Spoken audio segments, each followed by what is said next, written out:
Guys welcome welcome. देखो, mycosis पढ़ रहे थे बेटा, अपॉर्चुनिस्टिक माइकोसिस पढ़ रहे थे। हमने पहले 2 पढ़ ली हैं, अब लास्ट 2 आ गई है हमारे पास। मैंने आपको पहले जब कराया था सी मर पे, ए मर पे भाई, ए मर पे, तो मैंने आपको कहा था एम आर इकट्ठे ए। ये एम से याद रखना, ये भी मोल्ड है। मोल्ड क्या होती है? हाइफी होती है, ठीक है। तो हमने इसके हाइफी के स्ट्रक्चर को बड़े गौर से देखना, और ये भी हाइफी होती है, ठीक है। तो ये दोनों क्या है? Same same but different, no money no honey. बताती हूँ क्यों कह रही हूँ ऐसे, क्यों ऐसे सॉन्ग में सिंग कर रही हूँ। सबसे पहला MCQs। जब भी आज का जो हमारा टॉपिक है वो एस्परजिलस पे है, तो मैं आपसे एक सवाल करती हूँ, कौन सी ऐसी फंजाई है, सारे बच्चे गौर से सुनो, कौन सी ऐसी फंजाई है जो हमारे वेजिटेबल्स खराब करती है? सोचो। सबसे ज़्यादा हमारे वेजिटेरियंस को बड़ा गुस्सा आता है, वो बेचारे जब मेहनत करके वेजिटेबल्स लगाते हैं तो फंजाई आके उनको खा जाती है, ख़त्म कर देती है, गला सड़ा देती है। वो कौन सी फंजाई है?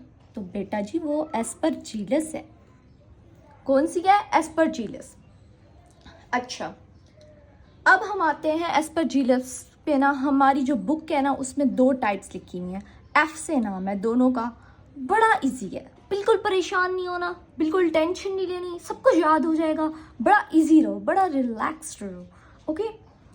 तो एक का नाम है फ्यूमिगेटस। फ्यूमिगेटस ज़्यादातर हम इसके बारे में पढ़ेंगे, और फ्लेवर्स के बारे में थोड़ी सी एक लाइन है, एक लाइन, सिर्फ एक ही लाइन है, ठीक है। और ये फ्यूमिगेटस।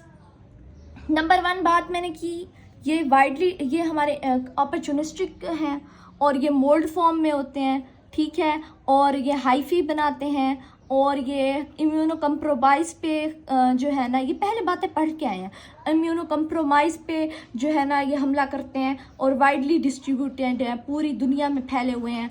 और मैंने एक बस न्यू MCQs बता दिया, ऐसी कौन सी फंजाई है जो वेजिटेबल्स पे अटैक करती है, हमारी वेजिटेबल को डिग्रेड करती है, वेजिटेबल्स डिग्रेड करती है, हमारे ख़राब कर देती है। तो एक न्यू बात हमने एक MCQs इसकी यूनिकनेस पढ़ी है। बाकी ये मैं आपसे टेबल से मैं पहले पढ़ा के आई थी जब मैंने चैप्टर स्टार्ट किया था।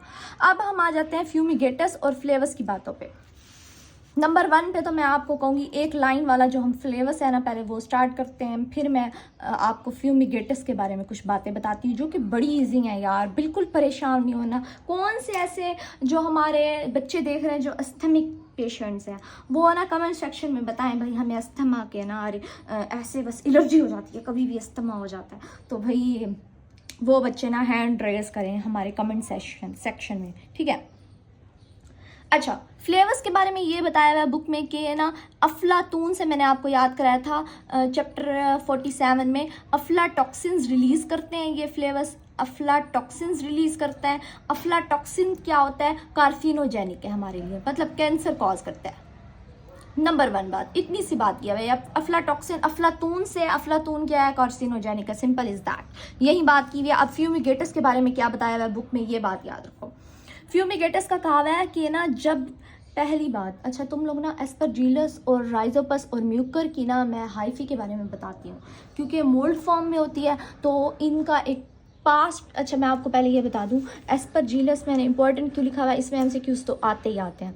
नंबर 2 बात, इसमें जो है ना जो शॉर्ट क्वेश्चन आएगा ना वो इसकी हाइफी से रिलेटेड होगा, जो शॉर्ट क्वेश्चन आएगा वो इसकी स्पोर्स के रिलेटेड होगा। मतलब ये दोनों डायग्राम से हम सीखते हैं, एंड में बताऊंगी इनका, और ये यही आता है शॉर्ट क्वेश्चन। ये जो पढ़ेंगे ये हम एज MCQs मैं आपको बता रही हूँ भाई, ये पहले पढ़ा हुआ है यार। इम्यूनो कम्प्रोमाइज है, वाइडली डिस्ट्रीब्यूटेड है, वेजिटेबल डिग्रेडेशन में हेल्प करता है, ये MCQs बता दिए। अफलातून का भी मैंने MCQs बता दिया, कार्सिनोजेनिक है। फ्यूमिगेटस का मैं बताती हूँ क्या है। नंबर 1 पॉइंट पे, जब भी ये ना क्या इसकी ट्रांसमिशन कैसे होगी? हवा के ज़रिए होगी, एयरबॉर्न होगी, और वाइडली डिस्ट्रीब्यूटेड। अच्छा, हवा के जरिए इसकी भी, और म्यूकर राइजोपस की भी। इसलिए मैंने शुरू में कहा था same same but different, no money no honey, मतलब इसी से रिलेटेड कर लो कि दोनों की ट्रांसमिशन भी सेम है। खैर राइजोपस का वहीं जाके बताऊंगी। अच्छा, हवा के ज़रिए हमारे मुंह में आए, हमारे लंग्स में गए पहले तो ये करेगा क्या? सबसे पहले नंबर 1 ये हमारे साइनोसाइटिस करा देता है, हमारी स्किन को भी अफेक्ट करेगा, हमारी आइज़ को भी, हमारे एयर को भी। अच्छा, आजकल आप लोगों ने देखा होगा डर्मा का कितना स्कोप है, स्किन ख़राब हो और आई ख़राब हो तो बंदा कोझा ही लगता है। और हमारे मेडिकल स्टूडेंट ऐसे ही हैं यार, पढ़ पढ़ के ही हाल हो गया, आँखों का भी और स्किन का भी। खैर, साइनोसाइटिस करा देगा।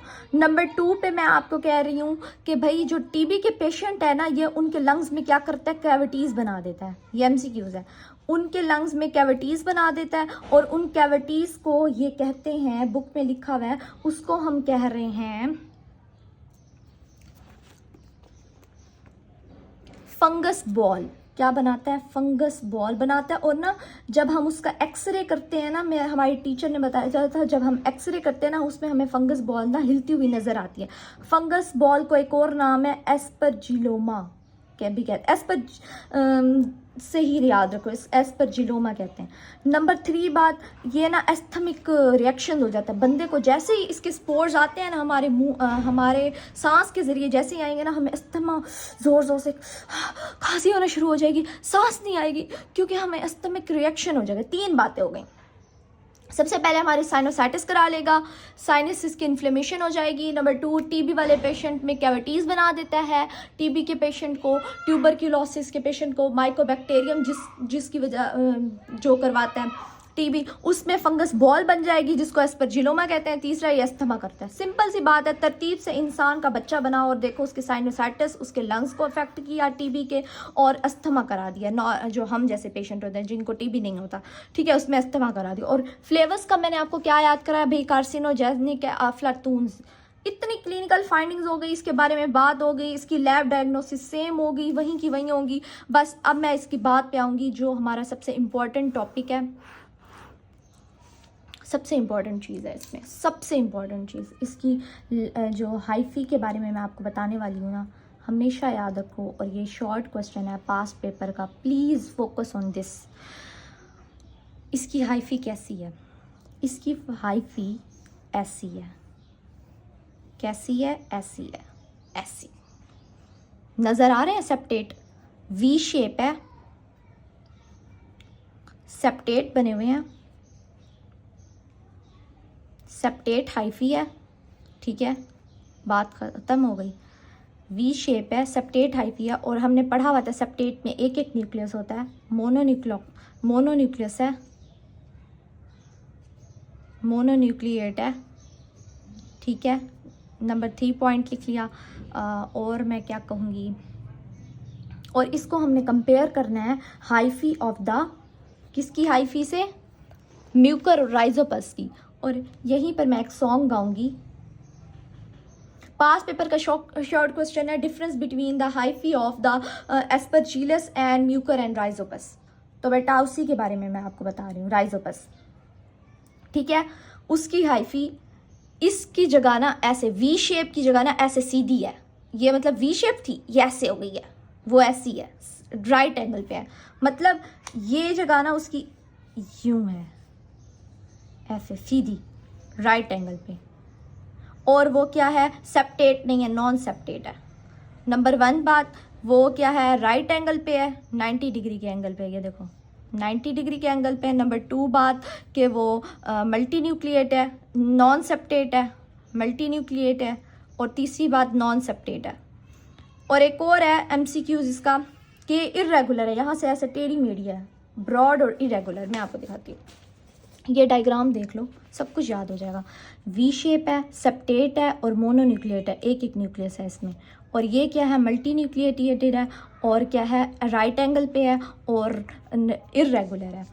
ये इसकी हाइफी हो गई। और जब ये हमारी बॉडी में आते हैं, हमारे लंग्स में जब ये आती है, फ्यूमिगेटस आती है, तो मैंने क्या कहा था, सबसे पहले तो एक बंदा बना लो, उसमें क्या करेगी? साइनोसाइटिस करेगी, ठीक है। साइनोसाइटिस टीबी वाले पेशेंट में फंगस बॉल बना देगी, जिसको एस्परजिलोमा भी कहेंगे। और जो हमारे नॉर्मल पेशेंट है जिनको टीबी नहीं होगा, उनको ये क्या करेगी? अस्थमा रिएक्शन करा देगी।